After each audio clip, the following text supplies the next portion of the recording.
Olá, meus amigos! Estou muito feliz de você estar assistindo ao meu canal. E antes de dar sequência, eu gostaria de pedir para que você deixe o seu joinha aqui nesse vídeo, que vocês também compartilhem, se inscrevam no meu canal e ative o sininho, para sempre que novos vídeos forem postados, vocês fiquem por dentro de tudo que está acontecendo. Então, vamos para a videoaula de hoje!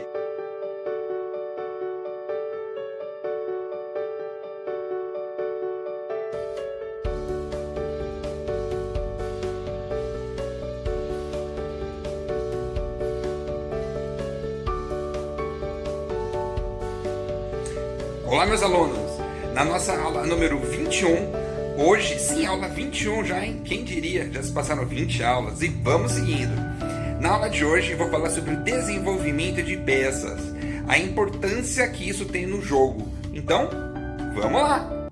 Vamos para a nossa videoaula de hoje, vamos falar a respeito do desenvolvimento de peças. E para isso, eu vou aqui desocupar o tabuleiro agora, para a gente ter uma ideia melhor a respeito de desenvolvimento de peça.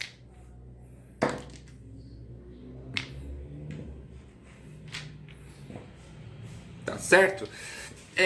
Já falando em desenvolvimento de peça, nós vamos falar a respeito do centro do tabuleiro. O centro do tabuleiro, ele é caracterizado por essas quatro casas: E4, E5, D4 e D5. Essas quatro casas juntas, elas formam o centro do tabuleiro. E o controle do centro é o que vai te garantir um jogo mais tranquilo. Por quê? É o que eu vou mostrar para vocês agora. Veja o bispo. O bispo aqui na casa inicial dele, ele está cobrindo 7 casas. 1, 2, 3, 4, 5, 6, 7. E ele está afastado do centro. Quando eu trago ele um pouquinho para mais próximo do centro, olha só agora o raio, né, de cobertura dele. 1, 2, 3, 4, 5, 6, 7, 8, 9. Já são 2 casas a mais. E conforme eu vou trazendo ele para perto do centro, olha como melhora. 1, 2, 3, 4, 5, 6, 7... 8, 9, 10, 11. E se eu tiver ele aqui no centro do tabuleiro, é melhor ainda. Que aí é 1, 2, 3, 4, 5, 6, 7, 8, 9, 10, 11, 12, 13. Então, quanto mais próximo do centro, mais casas a peça tem para ela agir. Tá? Vamos ver, por exemplo, agora o cavalo? O cavalo. Aqui nessa casa inicial dele, ele tem 3 casas que ele pode ir. Ele pode vir aqui para A3, ele pode vir aqui para C3 e ele pode vir aqui para D2. Olha só, está afastado do centro. Se eu colocar ele aqui em A3, ele continua afastado do centro. E melhorou alguma coisa, porque agora ele pode vir para 1, 2, 3, 4 casas, certo? Se eu colocar ele em D2, melhora bastante já, porque agora aqui ele tinha 3 casas para ir, em D2 ele tem 1, 2, 3, 4, 5, 6 casas para ir. Mas você viu que só de estar um pouquinho mais perto do centro, já melhorou a vida do cavalo? E quando eu trago o cavalo aqui para C3, que é do ladinho do centro aqui, bem pertinho do centro, olha como melhora a vida do cavalo. Porque agora ele tem 1, 2, 3, 4, 5, 6, 7, 8. Ele tem 8 casas para se movimentar. Por isso que, no início do jogo, nunca é interessante você começar colocando o cavalo no canto. Porque você não está melhorando a qualidade de vida dele, vamos assim dizer. Ele vai ficar na mesma. Mas quando eu trago ele para o centro, eu estou aumentando o potencial de movimento dele. O que é bom para você, né? Você ter mais opções de onde colocar a sua peça. Ah, professor, então quer dizer que eu nunca devo colocar meu cavalo no canto? Não, não é assim. De repente você vai lá e vai capturar uma dama, é lógico que você vai parar com o cavalo no canto. Mas do contrário, dificilmente você vai ter algum plano de jogo que vai fazer você vir para o canto. Mas, se tiver dentro de alguma ideia sua, tudo bem. Mas cuidado, quanto mais afastado do centro, menos casas o cavalo tem para se movimentar. Tá bom? E aí nisso, só finalizando, a gente colocar a torre, ela aqui na casa inicial dela, ela tem 14 casas, né? Que ela pode movimentar. 1, 2, 3, 4, 5, 6, 7.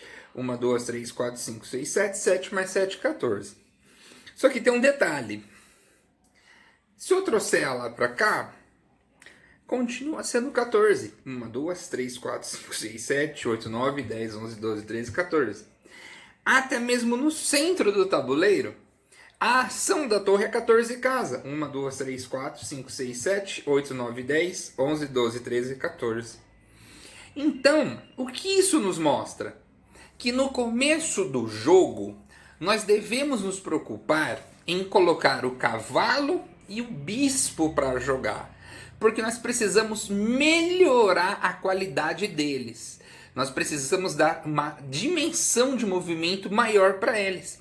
A torre já está ótimo no lugar dela. Você não precisa se preocupar. Então, eu vou montar as peças aqui agora para vocês. E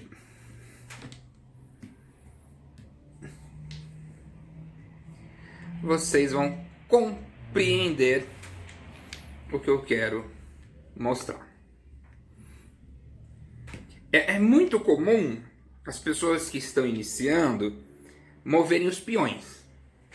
Começa a jogar só com o peão. É peão, peão, peão, peão, peão. Só avança peão, não faz mais nada. Só avança os peões. E eu vou mostrar para vocês agora que isso está errado. Por quê? Olha só que interessante. Vamos ter como base esse peão aqui de F7. Se eu for vir com a minha torre para pegar esse peão, eu vou demorar pelo menos 4 lances. Porque eu vou ter que fazer 1, 2, 3, 4. Se eu for vir com algum peão meu, pegar esse peão aqui, também vou gastar 4 lances. 1, 2, 3, 4. Mas, se eu for vir com o meu cavalo aqui, eu venho mais rápido. Olha só que interessante. 1, 2, 3. Ou seja, em apenas 3 lances, eu já consegui atacar as peças pretas. É a mesma situação do bispo. Em 3 lances, eu também chego aqui. 1, 2, 3. Então veja você. O bispo próximo do centro. Então, o cavalo e o bispo é o que nós denominamos de peças leves. São as peças que chegam mais rapidamente ao ataque. Enquanto a torre e os peões, elas são as peças mais de defesa, que a gente não vai se preocupar em mover muito elas no início do jogo. Tanto é que o recomendado é que você não mexa mais do que 3 peões no começo da partida, tá? Porque senão se você ficar mexendo muitos peões aqui do lado do rei, você vai enfraquecer o seu roque, tá? E se você ficar mexendo muitos peões, às vezes o próprio peão vai fechar o caminho da sua peça, o que não é bom para você. Então cuidado com isso. Tenham em mente que o ideal é o que? Melhorar a qualidade de vida das peças. Então quando eu avanço esse peão do rei, eu já abro o caminho para o meu bispo. Eu estou fazendo só o lance das brancas, tá, gente? Depois eu já tiro o meu cavalo. Eu faço o meu roque e deixo o meu rei em segurança. Eu tiro o meu outro cavalo. Eu avanço o peão e tiro o meu outro bispo. Então agora, as minhas peças leves, elas já estão prontas para atacar. Tá? O meu bispo está atacando. É claro que não vai capturar, só disse que está atacando. O meu bispo está atacando o peão lá também. O meu cavalo, um pulinho, ele já está vindo para cá. Então é isso que vocês têm que ter em mente. Desenvolver as peças quer dizer proporcionar a elas uma maior amplitude de movimento. Tá bom? E aí nessa ideia de a importância de movimentos, mas antes disso, só recapitulando. Então vocês podem ver que aqui está tranquilo, tá? Isso seria uma abertura do jogo de xadrez. Assim como essa, existem diversas outras aberturas que a ideia vai ser sempre a mesma: desenvolver as peças, tá? Nós vamos estudar depois as aberturas. A ideia dessa aula hoje é que vocês começarem a compreender um pouquinho a importância do centro do tabuleiro, tá? Que a gente vai fazer uma aula só falando de centro de tabuleiro, mas vocês entenderem que tudo gira em torno do centro do tabuleiro. Pode ver que eu aproximei os meus dois cavalos do centro do tabuleiro, o meu bispo do centro do tabuleiro e o meu outro bispo do centro do tabuleiro. Então já estou pronto para começar a atacar as peças pretas. As aberturas, todas elas têm o mesmo princípio: proporcionar aos cavalos e os bispos uma saída rápida para o jogo para eu poder utilizar logo eles. Você nunca vai ver uma abertura de xadrez que coloque a torre no jogo logo, ou que avance um monte de peões, ou que coloque a dama no jogo. Inclusive, é um tema que a gente vai estudar, o problema de você desenvolver a dama de maneira muito prematura. Ou não é ideal. O ideal é que a dama só entre no jogo depois disso daqui, ó. Que eu já coloquei os cavalos e os bispos. Aí a dama vem depois para ajudar. Tá?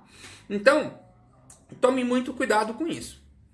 Voltando a falar agora de movimento, eu acho que deu para entender que o cavalo e os bispos são peças bem rápidas, né? Que elas chegam mais rapidamente ao ataque. Aí fica a pergunta: professor, o senhor não falou da torre e da rainha, né? Da dama? Então eu vou falar para vocês agora. Olha só que interessante. Se a gente for parar para pensar, vamos usar a minha dama aqui como um exemplo, tá? Se eu der cheque aqui, esse bispo vai me ajudar? Vai. Ele pode capturar a rainha, né? Mas e se eu der cheque aqui? O bispo já não consegue fazer nada, né? Opa, perdão, cheque aqui, gente. Se eu der cheque aqui, o bispo já não consegue fazer nada. Se eu der cheque aqui, o bispo ajuda. Mas se eu der cheque lá, B2, o bispo já não tem como ajudar. É a mesma coisa que acontece com o cavalo. Se eu der cheque aqui, o cavalo não tem muito como me ajudar, né? Ou então, se eu der cheque lá, então piorou. Mas vejam vocês, a torre.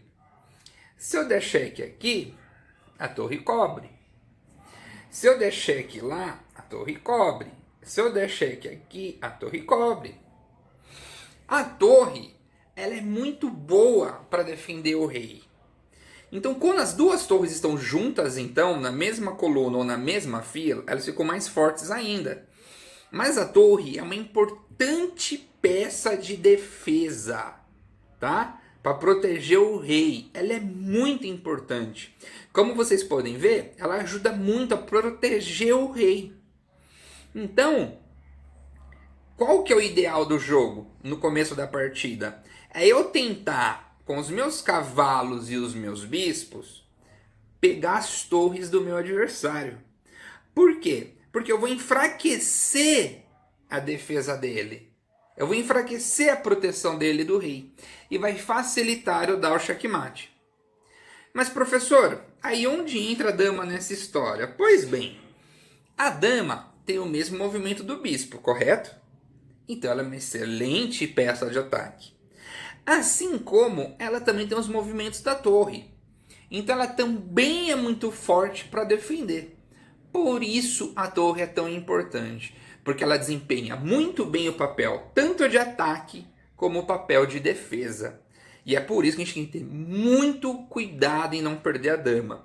Porque se você perder a dama, seu partido vai ficar praticamente perdida, tá certo?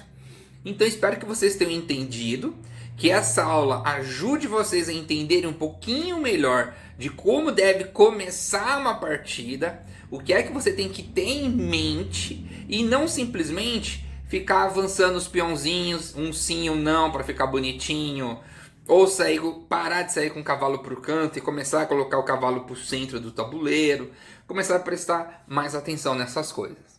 Pessoal, a videoaula de hoje foi isso. Na próxima aula eu vou falar a respeito de debilidades. O que é que atrapalha o jogo de xadrez? O que é que vem a atrapalhar o desenvolvimento da sua partida? Espero que vocês tenham gostado e nos vemos no nosso próximo vídeo.